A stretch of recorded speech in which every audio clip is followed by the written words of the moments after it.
Welcome to feudal Japan in the year 1615. During the early Tokugawa period, when the great wars of unification have recently ended and the samurai class is transitioning from battlefield warriors to peacetime administrators, yet still maintains rigorous martial training and the code of honor that defines their identity. For the next few hours, we will explore the weapons that samurai actually used in duels and combat, not just the iconic katana that dominates popular imagination, but the full arsenal of weapons that samurai trained with, carried, and employed in various combat situations. If you enjoy these detailed explorations of historical martial practices and the reality behind popular myths, please like and subscribe to support our channel.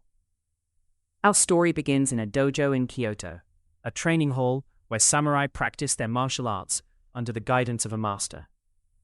The dojo belongs to a school of martial arts called the Yagyu Shinkage-ryu, one of the most prestigious sword schools of the era, patronized by the Tokugawa shoguns themselves. It is early morning, just after dawn, and a samurai named Takeda Ichiro is preparing for his daily training. Takeda is 32 years old, a retainer of a minor daimyo, feudal lord, and a serious student of martial arts. He has been training in various weapons since childhood, as is expected of his class, and he devotes several hours each day to practice, even though he serves primarily in an administrative capacity, managing his lord's agricultural lands. The dojo is a simple wooden structure with a polished wood floor, bare walls, and a small altar at one end bearing a sword and a scroll, symbols of the martial and spiritual dimensions of the training that happens here. Morning light streams through the high windows, illuminating dust motes in the air, creating an atmosphere of quiet contemplation. Takeda enters the dojo and performs the ritual bow to the altar, showing respect to the founder of the school and to the martial tradition he is about to practice. He is dressed in a simple hakama, divided skirt-like pants, and gi, training jacket, appropriate for vigorous physical exercise. His hair is tied in the traditional chonmage topknot, though regulations about samurai hairstyles have become stricter under the Tokugawa regime. The training begins with the bokken, a wooden practice sword, approximately the same length, weight, and balance as a real katana, but without the cutting edge that would make training unnecessarily dangerous. Takeda and the other students form rows and execute kata, prescribed sequences of movements that teach proper form, positioning, and technique. The kata are performed with intense focus and precision. Each movement has been refined over generations, each position carefully designed to be both martially effective and aesthetically refined.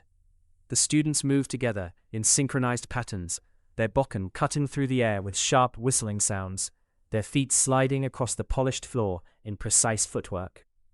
The instructor, a master named Yagyu Munenori, not the famous Yagyu Munenori who served the shogun, but a senior disciple of that school, bearing the same family name, walks among the students, observing, occasionally stopping to correct a student's posture or grip, or to demonstrate a technique. "Your grip is too tight," he tells one student. The sword should be held firmly but not rigidly, like holding a bird, tight enough that it cannot escape, but not so tight that you crush it. A rigid grip creates tension in the arms and shoulders, slowing your movements. To another student, "Your stance is too wide. You sacrifice mobility for stability. Find the balance, stable enough to deliver power, mobile enough to respond to changing circumstances." These corrections are delivered calmly but firmly. The master expects his students to take instruction seriously, to work constantly toward improvement, to understand that mastery of the sword is the work of a lifetime, and that they are all, regardless of their current skill level, still students. After approximately an hour of kata practice with the bokken, the training shifts to paired practice, students working together to practice specific techniques.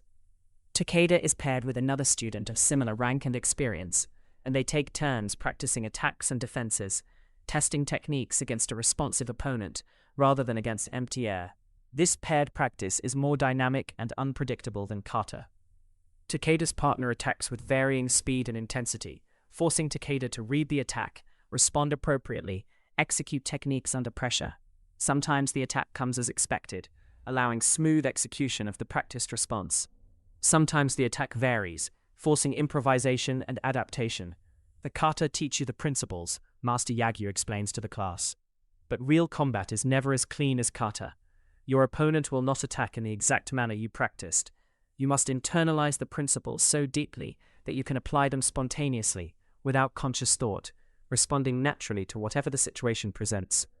This emphasis on spontaneity, on transcending conscious technique to achieve mushin, no mind, a state of pure responsive action, is central to the philosophy of Japanese martial arts. The goal is not merely to learn techniques, but to embody them so completely that they become natural, requiring no deliberation.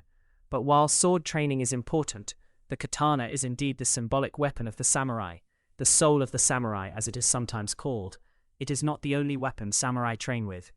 After the sword practice concludes, Master Yagyu announces that the afternoon session will focus on the yari, the spear. This announcement generates some quiet murmuring among the students. The yari is less prestigious than the sword, less associated with the romantic ideals of samurai culture, more of a practical battlefield weapon. But Master Yagyu is firm. A samurai must be competent with all weapons, not merely those that carry prestige. The yari has killed more men than the sword ever has. To neglect the spear is to neglect a fundamental aspect of martial skill. This is an important historical reality, often overlooked in popular portrayals of samurai. While the katana was indeed the samurai's signature weapon, the symbol of his status, and the weapon he was most likely to carry in daily life, it was not the primary weapon of battlefield combat. During the wars of the Sengoku period, roughly 1467 to 1615, spears, bows, and later firearms were the dominant weapons of actual combat. The katana was primarily a sidearm, used when the primary weapon was unavailable or when fighting in close quarters where longer weapons were impractical. It was also the weapon of dueling and personal combat, the weapon used to settle matters of honor, the weapon that required the most refined skill and that therefore became associated with the highest levels of martial art. But a well-rounded samurai was expected to be competent with multiple weapons. Historical martial arts schools typically taught not just swordsmanship, but also spear fighting, archery, grappling, stick fighting, and sometimes other weapons like the naginata, a polearm with a curved blade, the kusarigama, chain and sickle, or various types of daggers. As the morning training session concludes and students bow and leave the dojo, Takeda reflects on the morning's practice. His arms are tired from the repetitive cutting motions, his legs sore from maintaining proper stance for extended periods. But he also feels the satisfaction that comes from dedicated practice, from the gradual accumulation of skill through repetition, from participating in a tradition that connects him to generations of warriors before him. He knows that the afternoon spear training will be equally demanding. The yari requires different skills than the sword, different gripping, different footwork, different distance management. But these differences make the training valuable. By practicing multiple weapons, Takeda develops a broader understanding of combat principles, learns to adapt his skills to different tools and situations, and becomes a more complete martial artist. As he leaves the dojo and makes his way through Kyoto's streets toward his residence, Takeda passes other samurai, some in elaborate formal attire, others in simple daily wear. All carry the daisho, the pair of swords, katana and wakizashi, that are the privilege and symbol of samurai status. But Takeda knows that these swords, while important, are only part of the samurai martial tradition, and that understanding the full range of samurai weapons requires looking beyond the iconic katana to the diverse arsenal that samurai actually trained with and used. While the katana receives most attention in popular culture, samurai carried and used several other bladed weapons, particularly the wakizashi and the tanto, which had specific roles in combat and in the samurai code. Let us now join a samurai named Matsumoto Saburo, as he receives instruction in the use of these shorter blades from a master of Koryu Bujutsu, classical Japanese martial arts. Matsumoto is 28 years old, a skilled swordsman with the katana, but seeking to develop competence with the wakizashi and tanto for situations where these weapons might be more appropriate than the longer sword. He has come to study with Master Nakamura Sogen, a renowned expert in close-quarters combat, who teaches techniques for fighting in confined spaces, for defending against multiple opponents, and for the particular situations where shorter blades excel. The wakizashi is a short sword, typically between 12 and 24 inches in blade length, worn together with the katana as part of the daisho. It is not merely a backup weapon or a scaled-down katana, but a distinct tool with specific advantages and techniques. Master Nakamura begins the lesson by explaining the wakizashi's roles. The wakizashi serves multiple purposes. It is your weapon when you are indoors, where the longer katana would be too unwieldy. It is your weapon when you have been disarmed of your katana, or when the katana is damaged. It is your weapon for close quarters fighting, where the katana's length becomes a disadvantage.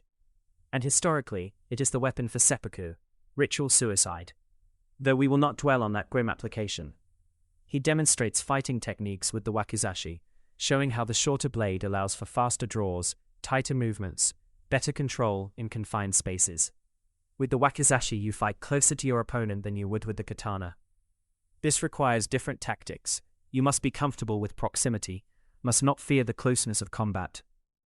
Matsumoto practices drawing the wakizashi from its scabbard, executing the nukitsuke, the draw cut that combines drawing the weapon with an immediate attack. The wakizashi's shorter length makes the draw faster and more compact than the katana's draw, allowing quicker response in sudden encounters. The techniques for wakizashi combat emphasize close range work, parrying and striking in tight circles, using the offhand to control the opponent's weapon or body, executing throws and joint locks integrated with blade work. This integration of empty-hand grappling with weapon fighting reflects the reality that real combat rarely involves only weapons. Combatants grab, push, strike with hands and feet, use every available tool to gain advantage. In close quarters, the distinction between armed and unarmed combat blurs. You might slash with your blade while simultaneously tripping your opponent. You might catch his blade with your scabbard while cutting with your wakizashi.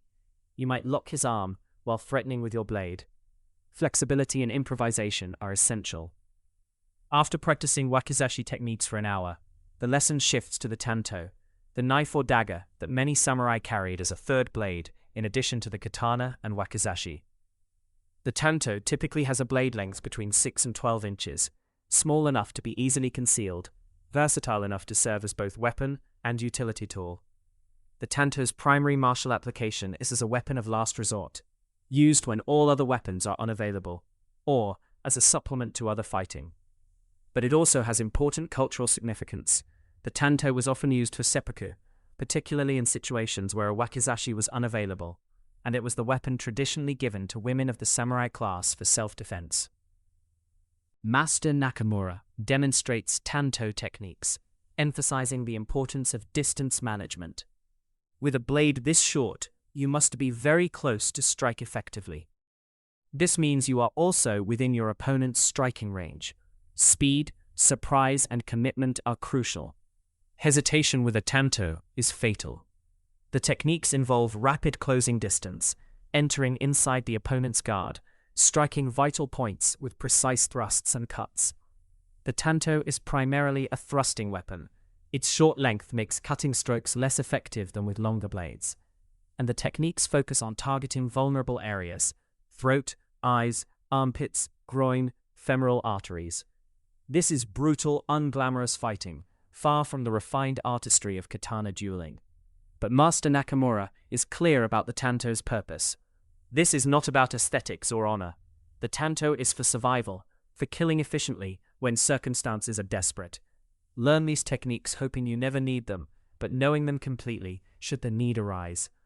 Matsumoto practices with a training tanto, working through kata that teach proper gripping, angling, targeting. The techniques feel awkward at first.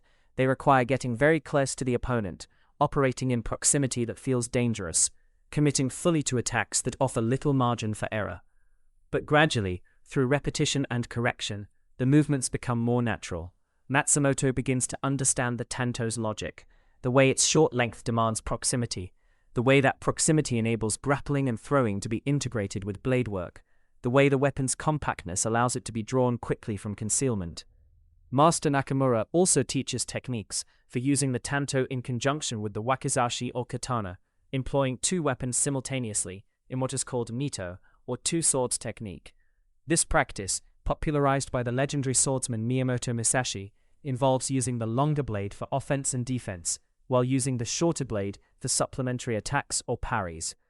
Fighting with two blades simultaneously requires considerable skill and coordination, Master Nakamura explains. Most samurai never master it, and even those who do often find it more effective to focus on a single weapon. But the principles are valuable, learning to use both hands independently, to divide your attention between multiple tools, to think in terms of combinations rather than single techniques. Matsumoto practices basic two-weapon kata, finding them awkward and mentally demanding. Each hand must execute different movements simultaneously. Each blade must be tracked and controlled. The coordination required is substantial. He understands why most samurai do not pursue this path deeply. The time required to achieve competence with two weapons simultaneously might be better spent achieving greater mastery with a single weapon. As the lesson concludes, Master Nakamura offers final thoughts on the shorter blades. The wakizashi and tanto are often neglected in favor of the katana, seen as lesser weapons or mere backups. But this neglect is foolish. These weapons have saved many samurai lives when the katana was unavailable or impractical.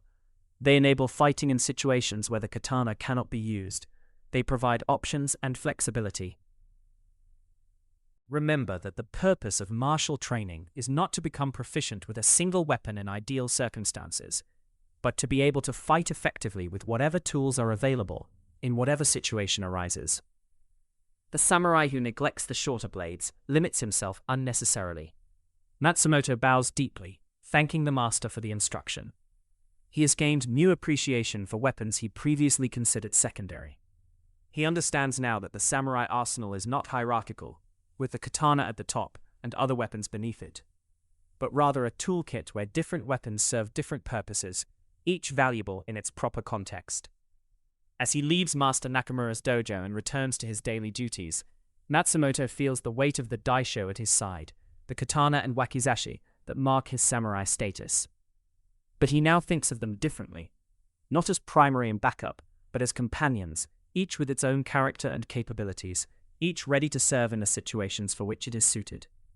This understanding, that the samurai arsenal was diverse and that competent warriors needed proficiency with multiple weapons, is essential to grasping the reality of samurai martial arts beyond the popular mythology that focuses almost exclusively on the katana. The yari, the Japanese spear, was arguably the most important weapon on the samurai battlefield, yet it receives relatively little attention in popular portrayals of samurai combat. Let us explore the yari's design, its techniques, and its role in both battlefield combat and in the formal duels that samurai sometimes fought. We join a training session at a dojo specializing in sojutsu, the art of the spear, where samurai learn to fight with this versatile and deadly weapon. The instructor is a master named Hosoin Inshin, named for, though not the same person as, the famous abbot who developed an influential school of spear fighting in the late 16th century. The yari consists of a straight blade mounted on a wooden shaft, typically between 6 and 9 feet in total length, though some variant forms are much longer. Unlike European spears, which often had leaf-shaped blades designed primarily for thrusting, many Japanese yari blades have complex cross-sections, triangular, diamond-shaped, or with hooked projections, designed for both thrusting and for specialized techniques like hooking and entangling opponents' weapons. Master Hosoin begins the lesson by explaining the yari's advantages. The yari gives you reach. You can strike an opponent before he can strike you with a sword. You can keep multiple opponents at bay. You can thrust with power and speed, and the blade can penetrate armor far more effectively than a sword cut can. He demonstrates basic thrusting techniques, showing how the spear is held with hands spaced along the shaft, how weight shifts from back leg to front leg as the thrust is executed, how the spear is immediately retracted after striking to prevent the opponent from closing distance. The students practice these basic thrusts, working against training partners who attack with wooden swords, learning to maintain proper distance, to time their thrusts, to intercept incoming attacks, to retract quickly and thrust again. The training is demanding. Maintaining control of a 6 or 7 foot shaft requires considerable strength and coordination, and executing rapid, accurate thrusts repeatedly is exhausting. But the yari is not just a simple thrusting weapon. Master Hosoin demonstrates more advanced techniques, sweeping the shaft to deflect attacks, using the butt end of the spear to strike, spinning the spear to attack from unexpected angles, employing the hooked projections on some yari blades to catch and control opponents' weapons. The spear is often thought of as a simple weapon, But this is a misconception, he explains. True mastery of the yari involves as much subtlety and skill as mastery of the sword. The techniques are different, but the depth of study required is similar. One particularly interesting aspect of yari combat is its effectiveness against multiple opponents. Master Hosoin sets up a training scenario where one student armed with a yari faces 3 students armed with wooden swords. The spearman's task is to keep the swordsman at bay, preventing any of them from closing to striking distance. This demonstrates the yari's tactical advantage. The swordsman must coordinate their attacks, trying to approach from multiple directions simultaneously, attempting to force the spearman to commit to defending against one while another closes in. The spearman must rotate constantly, keep all 3 opponents in view, use the spear's length to control space, thrust at any opponent who ventures too close. After several rounds of this exercise, it becomes clear that a skilled spearman has enormous advantages against multiple sword-armed opponents. The spear's reach allows controlling space in ways that a sword cannot, and the ability to thrust rapidly at different targets makes it difficult for swordsmen to coordinate effective attacks. But the yari also has weaknesses. In very close quarters, where the length of the shaft becomes a liability, the spear is at a disadvantage against shorter weapons. If an opponent succeeds in getting inside the spear's reach, the spearman must either retreat to regain distance or drop the spear and fight with a secondary weapon. Master Hosoin demonstrates techniques for transitioning from spear to sword when distance is lost. A complete martial artist must be able to switch weapons fluidly. If you lose control of your primary weapon, or if circumstances make it inappropriate, you must immediately transition to another tool without hesitation. The training also covers techniques for fighting against other spear-armed opponents. This requires different tactics than fighting against swords. Distance management becomes more complex when both fighters have equal reach, and techniques for binding and controlling the opponent's spear become crucial. 2 students face each other with training yari, practicing techniques for striking while defending, for deflecting the opponent's spear while maintaining offensive capability, for creating openings through feints and angle changes. The bout is intense and surprisingly mobile. Both fighters circle, advance and retreat rapidly, execute sudden lunges and quick recoveries. This training is relevant not just to battlefield combat, but also to dueling. While katana duels are more famous in popular culture, yari duels were also common, particularly between specialists in spearfighting. These duels followed similar protocols to sword duels: formal challenges, designated locations, witnesses, adherence to codes of conduct. Master Hosoin describes a famous historical yari duel between his school's founder and a master of another spear school. The duel lasted for over an hour, with both fighters probing for openings, testing techniques, demonstrating their mastery through their ability to defend against and counter everything the opponent attempted. The duel ended not with death, but with mutual recognition of each other's skill and an agreement to share techniques and knowledge. This is an important aspect of martial arts culture that modern people often misunderstand, Master Hosoin explains. Duels were not always fights to the death. Many were tests of skill, opportunities to measure oneself against worthy opponents, chances to learn through facing different techniques and approaches. Death certainly occurred in duels, but it was not the only possible outcome, or even always the desired one. As the training session progresses, students practice increasingly complex scenarios, fighting in rain-slick conditions, fighting on uneven ground, fighting while protecting a non-combatant, fighting while retreating. These scenarios teach adaptability, the ability to apply principles under varying conditions, the understanding that combat rarely occurs under ideal circumstances. By the end of the session, the students are exhausted, but also exhilarated. The yari training provides a different physical and mental challenge than sword training. The weapon's length and weight demand different types of strength and endurance. The tactics require different spatial awareness and timing. The experience broadens their understanding of martial arts beyond what they can learn from swords alone. Master Hosoin concludes with a reminder. In the age of our grandfathers, during the Great Wars, the yari was the king of weapons on the battlefield. More samurai fought with spears than with swords. More battles were decided by spear-armed formations than by individual swordsmen. We now live in a more peaceful age where the sword receives more attention, but do not forget the yari's importance. A samurai who neglects the spear neglects a fundamental weapon of our tradition. This lesson, that the yari was historically more important in actual combat than the katana, is crucial to understanding real samurai warfare versus the romanticized version that has become popular. The katana was the personal weapon, the weapon of dueling and honor, the symbol of samurai status. But the yari was the weapon of war, the weapon that decided battles, the weapon that any complete martial artist needed to master. Before the samurai was a swordsman, he was an archer. The early samurai class developed from mounted archers, and kyujutsu, the art of the bow, remained central to samurai martial identity throughout the feudal period, even as the sword gained prominence in later eras.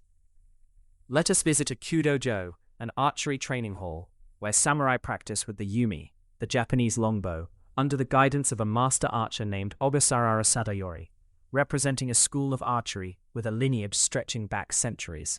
The yumi is a distinctive bow, asymmetrical in design, with the grip positioned about 1/3 of the way from the bottom, rather than at the center. This unusual design has several advantages. It allows the bow to be shot from horseback, without the lower limbs striking the horse. It creates a particular draw dynamic that produces powerful shots, and it has cultural and aesthetic significance within Japanese martial tradition. The bow stands over 7 feet tall, taller than most of the men who use it, constructed from laminated bamboo and wood, bound with rattan, its construction a specialized craft requiring years to master. The arrows are equally crafted objects, bamboo shafts with carefully fletched feathers, iron or steel points designed for different purposes, armor-piercing, cutting, hunting, each arrow a precision instrument.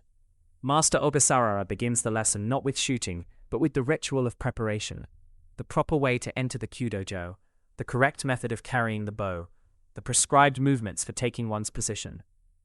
These rituals are not mere ceremony, but are integrated into the martial practice, teaching mindfulness, respect, and the mental state appropriate for archery.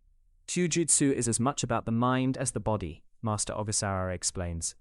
The physical technique can be learned in months, but true mastery requires decades of cultivating the proper mental state.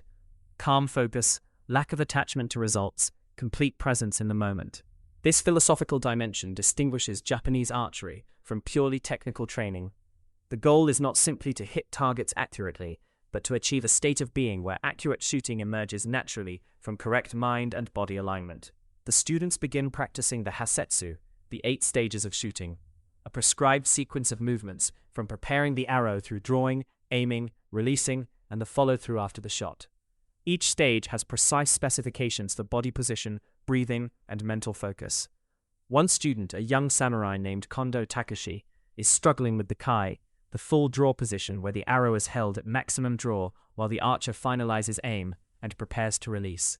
His arms tremble with the effort of holding the powerful bow at full draw. His breathing is labored, his focus uncertain. Master Obisarara approaches, observes calmly, then offers guidance. You are fighting the bow, trying to force it through strength alone. Instead, allow your skeletal structure to support the draw. Root your feet, engage your back muscles, let your bones bear the weight. The bow's force should flow through your structure, into the earth, not be resisted by muscular tension alone. Kondo adjusts his position according to these instructions, and immediately the struggle eases. He is still exerting considerable effort. The bow has a draw weight of perhaps 60 or 70 pounds, but the effort is distributed differently, more sustainable, less about pure muscular force, and more about structural efficiency. After holding the full draw for several seconds, feeling the aim settle, Kondo releases. The arrow flies true, striking the target, a bundle of straw wrapped in cloth, with concentric circles marking scoring zones in the outer ring. Not a perfect shot, but solid for a student of his level. Master Ogasawara discusses the historical importance of archery in samurai culture. In the early days of the samurai, in the Heian and Kamakura periods, the bow was the primary weapon of our class. Samurai fought primarily as mounted archers, engaging in ritual exchanges of arrows before closing to melee combat. Great skill with the bow was the mark of a true warrior. Even the word for warrior, bushi, originally referred to men skilled with the bow. The mounted archer was the elite warrior of that era, just as the swordsman became the iconic warrior of later periods. Understanding this history helps us appreciate Kyujutsu's place in our martial tradition. The students practice extensively, shooting hundreds of arrows over the course of several hours. This volume of practice is essential. Archery is a skill that requires considerable repetition to develop the muscle memory, the consistent form, the mental discipline required for reliable accuracy. Some students practice yabusame, horseback archery, though this is done at a different location with horses and a riding track. Master Ogasawara describes the technique. Shooting from a galloping horse requires completely different skills than shooting while standing. You must maintain your draw and aim while the horse moves beneath you, must time your release to account for the horse's gait, must manage the horse and the bow simultaneously. It is extremely challenging and was the highest expression of martial skill for early samurai. The lesson also covers combat archery, rapid shooting techniques for battlefield use rather than the more formal, ritualized shooting practiced for target archery. Combat archery prioritizes speed over perfect form, volume of shots over individual precision, though of course accuracy remains important. Students practice rapid knocking and drawing, shooting multiple arrows in quick succession, simulating the conditions of battle where continuous shooting at enemy forces takes precedence over carefully aimed individual shots. The transition from the meditative, precise style of target archery to the urgent, rapid style of combat archery is jarring, demonstrating the versatility required of competent archers. Master Ogasawara also discusses the bow's role in dueling and formal combat. While sword duels are more famous, bow duels also occurred, particularly in earlier periods.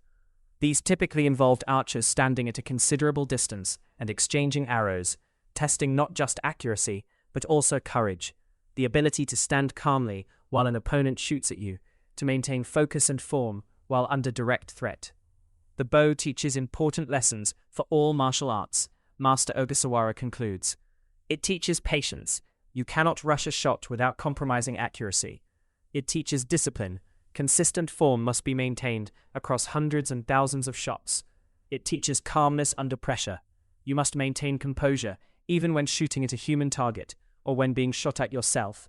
These lessons transfer to all other weapons and to life generally.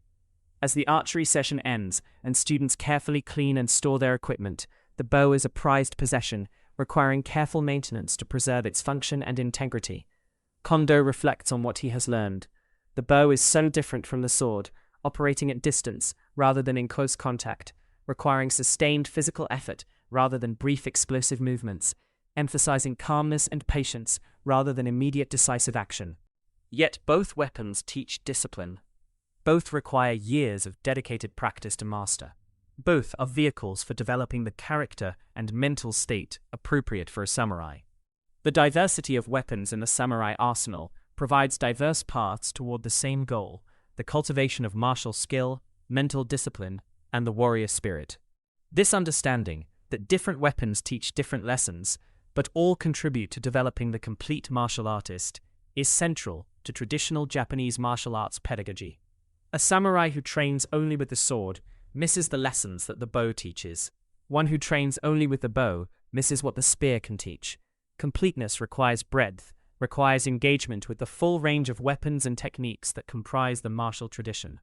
While weapons receive the most attention in discussions of samurai martial arts, empty-hand fighting techniques, particularly grappling, joint locking, and techniques for restraint and control, were also important components of samurai training. These techniques, collectively known as jujutsu, had practical applications both in combat and in law enforcement roles that many samurai fulfilled. Let us join a training session in jujutsu at a dojo where samurai learn these techniques from a master named Fukuno Shichiroemon, who represents a school that emphasizes practical application of grappling and control techniques for both combat and policing situations. Jiu-jitsu is often thought of as unarmed fighting, but this is somewhat misleading. Classical jiu-jitsu as practiced by samurai was not sport fighting or competition martial arts, but rather a comprehensive system for close-quarters combat that integrated empty-hand techniques with weapons, that assumed the opponent might be armed, and that taught methods for dealing with various combat situations. Master Fukuno begins the lesson by explaining this context. Jiu-jitsu is not separate from our weapons training, but complementary to it. You might need to grapple with an opponent while drawing your weapon, or to prevent him from drawing his, or to fight after losing your weapon, or to restrain someone without killing him when circumstances require capture rather than death. The students, already experienced in weapons training, now learn to apply similar principles to empty-hand combat. The lesson begins with ukemi, break falls and rolls, essential skills for safely receiving throws and takedowns. Students practice falling backward, forward, and sideways, learning to protect their heads, to dissipate impact through rolling, to recover quickly to their feet. This training is more important than it might seem. In real combat, being thrown or knocked down can be fatal. An opponent can strike while you are down, or you might strike your head on the ground, or on objects. Learning to fall safely, to maintain awareness while falling, to recover immediately, can be the difference between life and death. After ukemi practice, the lesson moves to throwing techniques. Master Fukuno demonstrates a simple hip throw, explaining the mechanics, unbalancing the opponent, positioning yourself correctly, using hip rotation and leg drive to lift and throw, maintaining control through the throw to prevent the opponent from recovering. The students practice this throw in pairs, taking turns as thrower and receiver. The practice is vigorous and involves significant impact. Even with practiced ukemi, being thrown repeatedly is jarring and exhausting. But the repetition is necessary to develop the timing, positioning, and power required to execute throws reliably under pressure. The training also covers atemi, striking techniques, particularly strikes to vital points that can disable or distract an opponent. Master Fukuno demonstrates strikes to the throat, eyes, groin, joints, showing how these strikes can be integrated with grappling techniques. When grappling, striking creates opportunities, he explains. A quick strike to the eyes forces your opponent to reflexively pull back, creating space for a throw. A strike to the floating ribs causes him to tense and bend, compromising his base. Grappling and striking must work together, each enabling the other. This integration of grappling and striking distinguishes traditional jiu-jitsu from modern sport grappling arts like judo or Brazilian jiu-jitsu, which operate under rules that separate striking from grappling. In combat-oriented jiu-jitsu, no such separation exists. Every technique can be combined with every other technique as the situation requires. A significant portion of the training focuses on techniques for weapon retention and disarm. These are particularly important given that both the practitioner and the opponent might be armed. Students practice preventing an opponent from drawing his sword, from gaining control of one's own weapon, from using weapons taken from opponents. One scenario involves an opponent attempting to draw his katana to attack. The defender must prevent the draw, controlling the opponent's hand and weapon while simultaneously executing a takedown or restraint. This requires quick recognition of the attack's initiation, rapid closing of distance to prevent the draw from completing, and decisive execution of control techniques. Another scenario involves disarming an opponent who has already drawn his weapon. This is extremely dangerous. Approaching an armed opponent requires timing the movement to exploit a moment when the weapon is not positioned to strike, executing the disarm with commitment and speed, immediately following the disarm with decisive control or finishing techniques. Master Fukuno is frank about the risks. Disarming an armed opponent is always dangerous. It should be attempted only when unavoidable, when retreat is impossible, and remaining passive means certain death or injury. The techniques work, but they require perfect timing and execution, and even when executed correctly, they involve substantial risk. The lesson also covers techniques for restraint and arrest, methods for controlling and securing someone without killing or seriously injuring them.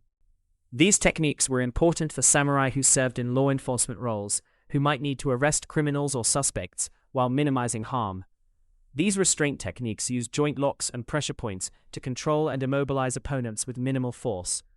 A properly applied wrist lock, for example, can force even a strong opponent to comply through pain and mechanical disadvantage, allowing control without striking or injuring. Students practice these techniques, learning to apply just enough force to control without causing permanent damage, to maintain that control while moving the restrained person or while binding them, to transition between different control techniques as circumstances change.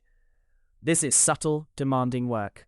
Too little force and the restraint fails, allowing the opponent to resist. Too much force, and joints or bones may be damaged, creating injury when the goal is merely to control. Finding the balance requires sensitivity and practice. Master Fukuno also teaches Suwari Waza, techniques performed from kneeling position. These are relevant because formal situations in Japanese culture often involve kneeling, and a samurai might need to defend himself or respond to violence while in this position. Fighting from kneeling is completely different from standing combat. Movement is limited. Techniques must be adapted to the lower center of gravity and restricted mobility, and the tactics emphasize efficiency and immediate effectiveness, since prolonged fighting from kneeling is impractical. Students practice techniques for defending against attacks while kneeling, for drawing weapons from kneeling position, for executing throws and controls adapted to kneeling. The techniques are awkward at first. Students' normal standing movement patterns do not transfer well to kneeling, but gradually they develop the specialized skills required. As the training session concludes, Master Fukuno offers final thoughts on jujitsu's place in samurai martial arts. Some people see jujitsu as inferior to weapons arts, as what you practice when you have no weapon. This is a misunderstanding. Jujitsu teaches close-quarters combat skills that weapons training does not cover. It teaches you to move, to control opponents, to fight in positions and circumstances where weapons are unavailable or impractical. Moreover, jujitsu training develops attributes, sensitivity to opponents' movements, timing, ability to generate power from any position that transfer to weapons use. The samurai who neglects jujitsu limits his martial development and leaves himself vulnerable in situations where his weapons cannot be used. The students bow, thanking the master for the instruction. They are bruised and tired from the physical demands of grappling training, but they have gained new appreciation for these often overlooked techniques. They understand now that the samurai martial arsenal includes not just weapons, but also empty-hand techniques, not just methods for killing, but also methods for controlling and restraining, not just techniques for one-on-one combat, but also methods for dealing with multiple opponents and with various tactical situations. This comprehensive approach, training with multiple weapons, integrating armed and unarmed techniques, preparing for various combat scenarios, characterizes traditional samurai martial arts and distinguishes them from the narrower, more specialized training that characterizes many modern martial arts. Having explored the various weapons and techniques that comprise the samurai martial arsenal, let us now examine the reality of how these weapons were actually used in duels and combat, moving beyond both the romantic mythology of samurai warfare and the modern misconceptions shaped by films and popular culture. The term duel encompasses a range of different types of combat encounters in samurai culture. There were formal duels, taryuji, arranged contests between martial artists from different schools, conducted under agreed-upon rules with witnesses. There were spur-of-moment duels arising from insults or disputes, often deadly, and conducted with minimal formality. There were judicial duels used to settle legal disputes or questions of honor. And there were assassination attempts and ambushings that, while not duels in the formal sense, represent the kinds of actual violent encounters samurai might face. Let us examine several historical examples and contemporary accounts to understand the reality of these encounters. A formal duel between sword schools typically involved extensive preparation. Representatives from each school would negotiate terms, the location, the time, the weapons to be used, whether the contest would be to first blood or to death, what witnesses would be present, what physicians would attend, how the outcome would be recorded. The duel itself often began with a period of stillness, both combatants adopting their stances, studying each other, waiting for an opening or an indication of the opponent's strategy. This phase could last minutes or even longer, a psychological contest as much as a physical one, each fighter seeking to penetrate the other's composure, to induce a mistake or moment of vulnerability. Contemporary accounts describe the tension of these moments, the absolute focus required to maintain awareness while projecting calmness, the mental discipline needed to neither rush into premature attack nor hesitate when the moment for action arrived, the skill of reading minute body language cues that might telegraph the opponent's intentions. When action finally occurred, it was often sudden and decisive. A real sword fight between skilled opponents rarely involved the extended back-and-forth exchanges depicted in films.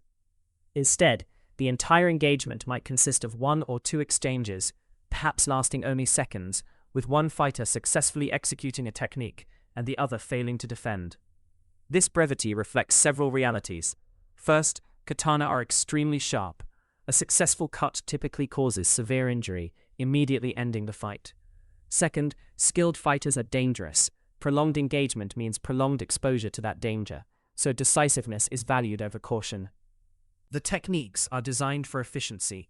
They aim to end the fight quickly, rather than to create spectacular but extended combat. Accounts of famous historical duels confirm this pattern. Miyamoto Musashi's duel with Sasaki Kojiro, perhaps the most famous duel in samurai history, is said to have been decided in a single exchange lasting perhaps 2 seconds. Musashi struck first with his wooden sword, Kojiro's counterattack missed, and Kojiro was defeated. The entire duel, from the moment both fighters began moving to the moment Kojiro fell, occupied less time than it takes to read this sentence. But not all combat encounters were so brief or so formalized. Ambushes and assassinations, common in the politically turbulent periods of Japanese history, involved different dynamics entirely. The attacker's advantage of surprise often determined the outcome before the defender could mount effective resistance. Historical records describe samurai being attacked while entering or leaving buildings, while bathing, while sleeping, while attending to daily necessities.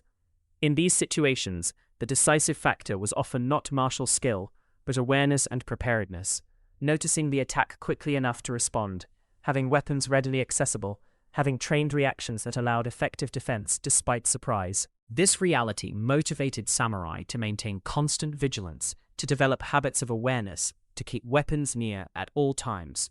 The famous story of a samurai who kept his sword within arm's reach, even while using the latrine, reflects this mindset, the recognition that attack could come at any moment and that survival depended on readiness. The weapons used in real duels and combat varied depending on the situation. Formal duels between sword schools naturally use swords, typically bokken, wooden swords for non-lethal contests, or real katana for mortal duels.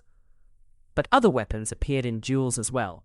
Spear duels between sojutsu specialists tested different skills and played out differently than sword duels. The longer reach meant that initial exchanges occurred at greater distance, and the dynamics of binding and controlling the opponent's weapon were more complex. Historical accounts describe spear duels sometimes lasting longer than sword duels, with both fighters probing and testing before committing to decisive actions. Archery duels, while less common in the Edo period, had been standard in earlier eras. These involved standing at a considerable distance and exchanging arrows, testing not just accuracy, but courage and composure. The psychological dimension of standing calmly while someone shoots at you, of maintaining form and concentration while under direct threat, made archery duels as much tests of character as of technical skill. In actual combat, particularly in battlefield situations, the weapons used depended on tactical circumstances. Samurai approaching enemy forces typically used bows or firearms for ranged combat, switched to spears for fighting in formation, and drew swords only when pressed into close-quarters fighting, where longer weapons became impractical. This progression, ranged weapons, then polearms, then swords, reflected practical tactical logic. Why close to sword range when you can kill from distance? Why fight with a short weapon when a long weapon gives you advantage? The sword was the last resort, the weapon used when other options were unavailable or when circumstances forced close-quarters combat. The introduction of firearms in the mid-16th century fundamentally changed samurai warfare. While some samurai disdained firearms as ungentlemanly or as diminishing the importance of traditional martial skills, practical commanders recognized their effectiveness and integrated them into battlefield tactics. This created an interesting tension in samurai culture. The traditional martial arts centered on swords, spears, and bows remained important for personal combat and for the cultural identity of the samurai class, but practical battlefield effectiveness increasingly depended on firearms and on combined arms tactics integrating firearms with traditional weapons. By the Edo period, when peace was established and large-scale warfare ended, the nature of samurai martial training changed. The emphasis shifted from battlefield effectiveness to personal combat, from formation fighting with spears to individual dueling with swords, from practical military skills to martial arts as vehicles for personal development and cultural refinement. This transformation was complex and somewhat contradictory. On one hand, samurai in the Edo period were less likely to face actual combat than their Sengoku period ancestors, making martial training more theoretical than practical. On the other hand, the absence of warfare allowed for refinement and systematization of martial techniques, the development of sophisticated training methods, the elevation of martial arts into philosophical and aesthetic practices. The dueling culture that flourished in parts of the Edo period reflected this transformation. Duels became more formalized, more governed by detailed codes of conduct, more concerned with honor and reputation than with practical combat effectiveness. Some critics argued this represented a decline from the practical warrior culture of earlier periods. Others saw it as an evolution, a transformation of martial skills into more refined cultural practices. The reality, as is often the case, was complex. Edo period samurai were generally less experienced in actual combat than their Sengoku period predecessors, but their training in refined martial techniques was often more systematic and sophisticated. They were less likely to need to use their skills in life or death situations, but when such situations arose, their training often proved effective. As we conclude our exploration of samurai weapons and dueling, several key points emerge. First, the samurai arsenal was far more diverse than popular culture suggests. Swords were important, but not dominant, and competent samurai trained with multiple weapons serving different purposes. Second, real combat was often brief and decisive, determined more by superior positioning, timing, and psychology than by extended technique exchanges. The romantic image of prolonged sword fights is largely fictional.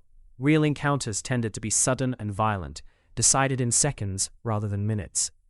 Third, the nature of samurai martial arts evolved significantly over time, from practical battlefield skills to refined cultural practices, from training for warfare to training for personal development. Understanding this evolution is essential to understanding samurai history. Fourth, dueling culture was more complex than simple combat contests. It involved elaborate codes of conduct, had multiple purposes, testing skill, settling disputes, establishing reputation, and operated within cultural frameworks that shaped how and when duels occurred. Finally, the weapons and techniques themselves, while important, were perhaps less important than the mindset and character they helped develop. The ultimate purpose of martial training was not merely to develop combat effectiveness, but to cultivate the mental discipline, the courage, the self-control, and the character appropriate for the warrior class. The samurai who devoted himself to training with katana, wakizashi, yari, yumi, and jujitsu, who studied under multiple masters, who practiced daily despite living in a peaceful age, who maintained the traditions passed down through generations, was engaged in more than preparing for combat. He was participating in a cultural tradition, developing his character, connecting with the heritage of his class, and embodying the ideals of the warrior code. This understanding, that martial training was about more than fighting, that weapons were vehicles for character development as much as tools for combat, is perhaps the most important lesson we can draw from examining the samurai martial tradition. The weapons they used, the techniques they practiced, the duels they fought, all of these are interesting in themselves, but they gain deeper significance when understood as elements of a comprehensive cultural system that used martial practices to shape human character and to transmit values across generations. As the sun sets on our exploration of samurai weapons, we can appreciate both the practical realities, the diversity of weapons, the brevity of real combat, the tactical logic that governed weapon selection, and the deeper significance, the way martial training served broader cultural and personal development purposes. The way weapons became symbols and vehicles for values. The way the warrior tradition provided structure and meaning for an entire social class across centuries of Japanese history.